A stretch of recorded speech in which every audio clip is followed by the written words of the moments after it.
அனைவருக்கும் வணக்கம். தனுசு ராசிக்காரர்களுக்கு எண்ணி 7 நாட்களில் இது நிச்சயம் நடக்கும் என்று சொல்லக்கூடிய வகையில் எந்தெந்த நிகழ்வுகள் அமையப் போகின்றன, கிரகநிலைகளின் அமைப்பை ஆராய்ந்து பார்க்கும்போது உயர்வை நோக்கி பயணிக்கக்கூடிய தனுசு ராசிக்காரர்களுக்கு விருப்பங்கள் நிறைவேறும் நேரமாக எந்தெந்த விஷயங்கள் மிக சிறப்பாக அமைய போகிறது என்பதை ஆராய்ந்து பார்க்கும்போது பல கிரகநிலைகள் இந்த தருணத்தில் மிக சிறப்பான வளர்ச்சியையும் முன்னேற்றத்தையும் அபரிவிதமாக அள்ளி கொடுக்கக்கூடிய அமைப்பில் வலம் வருகின்றன. எனவே தனுசு ராசிக்காரர்களை பொறுத்த வரைக்கும் எண்ணி 7 நாட்களுக்குள் அதிரடியான மிக சிறப்பான மாறுதல்களை நிறைவாக சந்திப்பதற்கான முதன்மையான யோகம் உருவாகிறது. இந்த தருணத்தில் இந்த வீடியோ பதிவை எப்போது பார்க்கிறீர்களோ நிச்சயமாக இந்த வேளையில் எண்ணி 7 நாட்களுக்குள் உங்களுடைய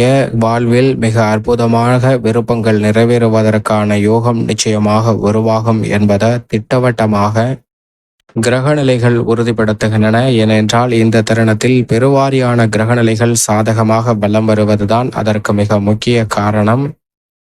ஆனால் அதே வேளையில் ஒரு விஷயத்தை நிச்சயமாக தனுசு ராசிக்காரர்கள் மனதில் வைத்து கொள்ள வேண்டும். என்ன விஷயம் என்று பார்க்கும்போது, நவ கிரகங்கள் என்று சொல்லக்கூடிய 9 கிரகநிலைகளுமே ஒருவருடைய ஜாதக அமைப்பில் அதீதமான வளர்ச்சியை கொடுக்கக்கூடிய அமைப்பில் நிச்சயமாக இருக்காது என்பதுதான் யதார்த்தமான உண்மை. ஆனால் அதே வேளையில் 8 கிரக நிலைகள் அதிக நன்மையை தரக்கூடிய அமைப்பிலும் ஒரே ஒரு கிரகம் மட்டும் அதிக சிரமத்தை ஏற்படுத்தி கொடுக்கக்கூடிய அமைப்பில் இருக்கும்போது கூட அதிக சிரமங்களை சந்திப்பதற்கான சூழல் உருவாகலாம்.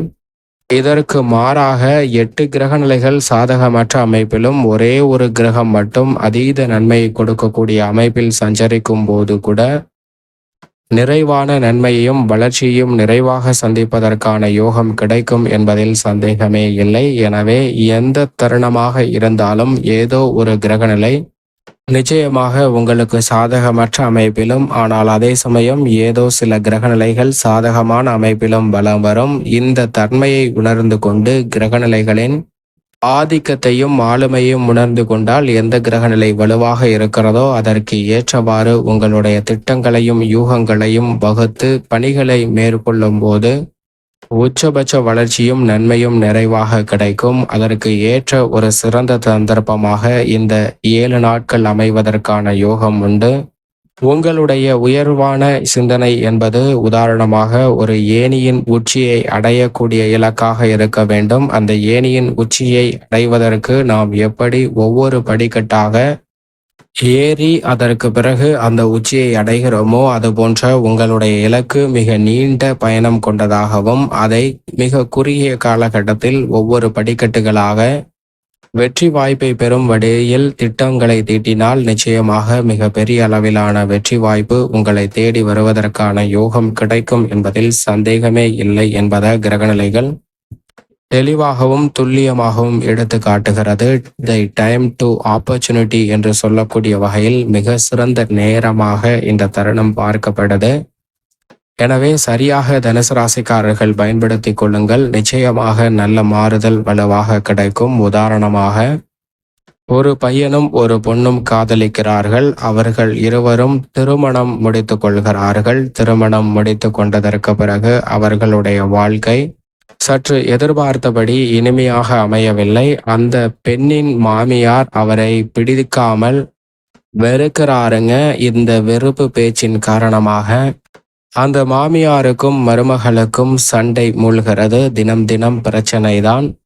வாழ்க்கை மகிழ்ச்சியாக இல்லை. உடனடியாக அந்த பெண் தன் தந்தையின் வீட்டிற்கு செல்கிறார். தந்தையின் வீட்டிற்கு சென்று தந்தையிடம் என் மாமியார் மிக கொடுமையாகவும் மோசமாகவும் நடந்து கொள்கிறார். அவர்களை எப்படியாவது பழிய வாங்க வேண்டும், அவரை தீர்த்து கட்ட வேண்டும், அதற்காக ஒரு மருந்து கொடுங்கள் என்று கேட்க அந்த தந்தை சொல்கிறார், உனக்கு என்ன பைத்தியம் பிடிச்சிட்டுச்சாமா? நீ தான் விரும்பி கல்யாணம் பண்ணிக்கிட்ட, நீ விரும்பி ஏத்துக்கிட்ட வாழ்க்கை தான் இது. அதில் வரக்கூடிய கஷ்டங்கள், துன்பங்கள், மகிழ்ச்சி என எதுவாக இருந்தாலும் அதற்கு நீதான் பொறுப்பு.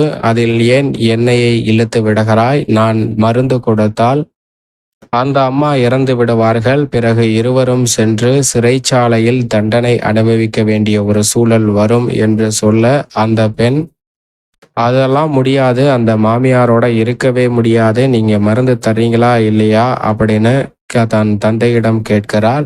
நீங்க தரல அப்படின்னா நான் போய் கடையில நானே வாங்கிக்கிறேன் அப்படின்னு சொல்றா. இதை பார்த்த அந்த தந்தை, சரி நானே உனக்கு உதவி செய்கிறேன், அந்த மருந்தை வாங்கிட்டு வரேன் அப்படின்னு சொல்லி அந்த தந்தையே ஒரு மருந்தை வாங்கி வந்து கொடுக்கறாருங்க. அந்த மருந்தை கொடுக்கும்போது இது ஸ்லோ பாய்சன், மெதுவாக தான் வேலை செய்யும், உடனடியாக மரணம் வராது. எனவே இந்த நேரத்தை பயன்படுத்திக்க. உன் மாமியார்கிட்ட அவங்க வெறுப்பை காட்டினாலும் நீ அன்பை காட்டு. அதிகமா அன்பை காட்டுறதுனால அவங்க கொஞ்ச நாள்ல இறந்தாலும் கூட ஓ மேல சந்தேகம் வராது அப்படின்னு சொல்ல, சரி இந்த திட்டம் எனக்கு பிடிச்சிருக்கு அப்படின்னு சொல்லி அந்த பெண் அந்த மருந்தை வாங்கிக்கிட்டு வீட்டுக்கு போறா. சமைக்கும் போது மாமியாருக்கு தெரியாமல் அந்த மருந்தை கலந்து கொடுத்து மாமியாரை அன்றாட வாழ்க்கையில் அதை பயன்படுத்தக்கூடிய வகையில் அவள் செய்து விடுகிறார். ஆனால் தன் தந்தை சொன்னபடி யாருக்கும் சந்தேகம் வரக்கூடாது என்று சொல்லி மாமியாரை பாசமாக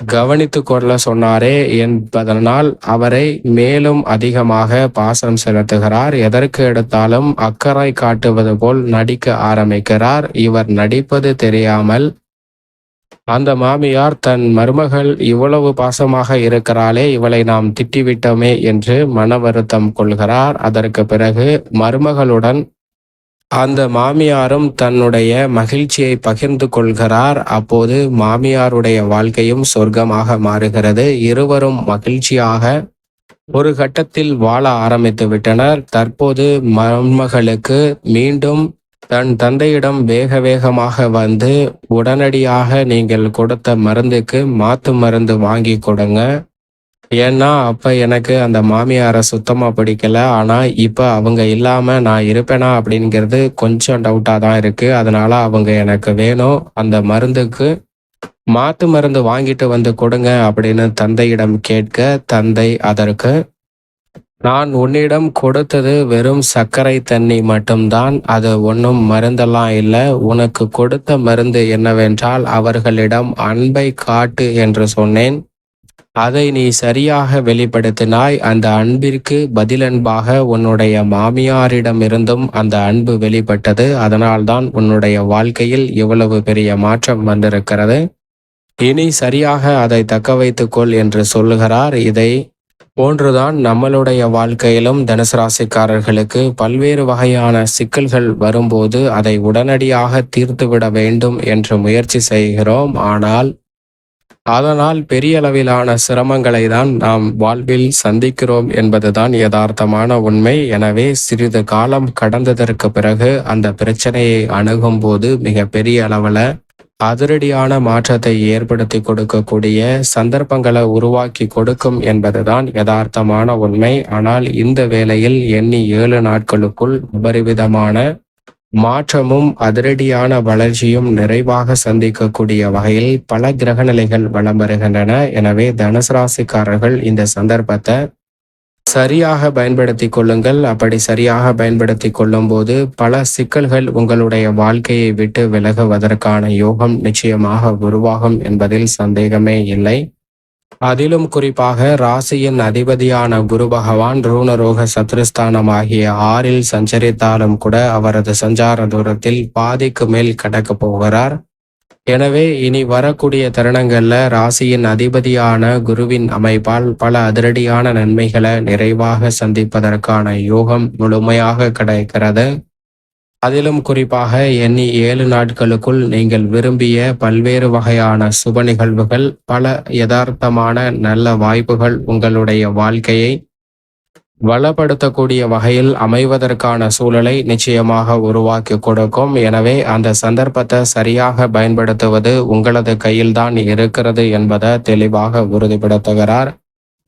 ராசிக்கு சமகிரகமாக இருக்கக்கூடிய சனியும் 2 மற்றும் 3ஆம் இடத்தின் அதிபதியாக இருக்கிறார். அவர் 3இல் ஆட்சி பலம் பெற்றிருக்கிறார். அங்கு வக்ரம் பெற்றிருந்தாலும் பெரிய அளவிலான சிரமத்தை ஏற்படுத்தக்கூடிய அமைப்பில் இல்லை. எனவே உத்தியோகம் சார்ந்த பணிகளில் நல்ல வளர்ச்சி உண்டு. தொழில் ரீதியாகவும் அதிரடியான மாற்றம் வலுவாக கிடைக்கும். குறிப்பாக எவரை நம்புவது, எவரை நம்பாமல் இருப்பது, நாம் நம்பிய இவரே நம்மளுடைய வாழ்க்கைக்கு இவ்வளவு பெரிய மோசமான விளைவுகளை ஏற்படுத்தி விட்டாரே என்று பல சங்கடங்களை சந்தித்து வரும் தனுசு ராசிக்காரர்களுக்கு அந்த சங்கடங்கள் அனைத்திலும் இருந்து நல்ல மாறுதலை மிக வலுவாக பெற்றுத்தர போகிறாருங்க. இது நிச்சயமாக வரவேற்கத்தக்க ஒரு அமைப்பாக பார்க்கப்படுகிறது. குரு பகவானுடைய சுப பார்வையும் பல்வேறு இடங்களை வலுப்படுத்துகிறது. அதிலும் கேதுவை வலுவாக பார்க்கிறார். எனவே தொழில் ஸ்தானம் மிகவும் வலுவுள்ளதாக மாற்றப்படுகிறது. கேதுவின் அமைப்பால் பல அதிரடியான நன்மைகள் நிச்சயம் உண்டு. சுகஸ்தானத்தில் முக்கால்வாசி கடந்துவிட்ட இந்த தருணத்தில் ராகுவாலும் தொட்ட காரியங்கள் அனைத்திலும் வெற்றி நிறைவாக பதிவு செய்வதற்கான யோகம் நிச்சயமாக தனுசு ராசிக்காரர்களுக்கு இந்த தருணத்தில் வலுவாகவும் நிறைவாகவும் சந்திப்பதற்கான யோகம் உண்டு. சப்தமஸ்தானம் என்று சொல்லக்கூடிய 7ல் செவ்வாய் சஞ்சரிப்பதால் விரும்பியபடி புதிய நிலம், அசையும் அசையா சொத்துக்கள் வாங்குவதற்கான நல்ல வாய்ப்பும் சந்தர்ப்பமும் இந்த தருணத்தில் உண்டு. விவசாயம் சார்ந்த பணிகளில் செழிப்பும் வளர்ச்சியும் நிறைவாக சந்திப்பதற்கான யோகம் வலுவாக கிடைக்கிறது. கால்நடை வளர்ப்பு போன்றவற்றிலும் உச்சபட்ச வளர்ச்சி இந்த தருணத்தில் நிறைவாக உண்டு. மிக வலுவாக சுக்கிரன் லாபத்தில் ஆட்சி பலம் பெறுகிறாருங்க.